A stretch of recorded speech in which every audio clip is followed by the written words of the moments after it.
হচ্ছে নেকির কাজ।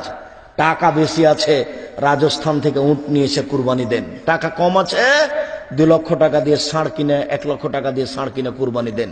টাকা কম আছে, 15-20 হাজার দিয়ে একটা খাসি কিনে কুরবানি দেন। তার চেয়ে কম আছে, তাহলে একটা ছাগি কিনেন 2000 টাকা দিয়ে, যার কয়েকবার বাচ্চা হয়েছে।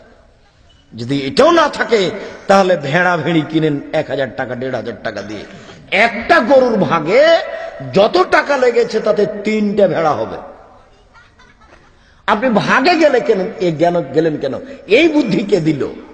ভাগে কুরবানি করার পরে গোস্ত নিয়ে এসেছেন, গোস্ত নিয়ে এসে আপনার স্ত্রী গোস্তগুলো উলট পালট করছে আর বলছে যে কি যে ভাগ করেছে, একটা কলিজা পড়েনি। বলে না এরকম হয় না? যে এই বিপদে আপনারা নিজে থেকে গেলেন কেন? এরপরে কার টাকা যে কেমন, বলছেন না আমাদের তো সবাই বলছে যে কুরবানি 7 ভাগে চলবে, সেই জন্য দিচ্ছেন, দেন। আমি কোনোদিন বলিনি, আমার দেহে শ্বাস থাকা গেলেন আমি কোনোদিন বলবো না। আর আমার তদন্তের সাথে আপনি আমার মতো পুঁটির মাছের কথা শুনছেন কেন? 1960 সালে মাওলানা আব্দুল্লাহ আল কাফি আল কোরাইশি মারা গেছেন, খুব যোগ্য মানুষ। মাওলানা আব্দুল্লাহ আল কাফি আল কোরাইশি অনুমান আজ থেকে নিয়ে 50-60 বছর আগে একটা ফতোয়া মাসাইল বই লিখেছিলেন।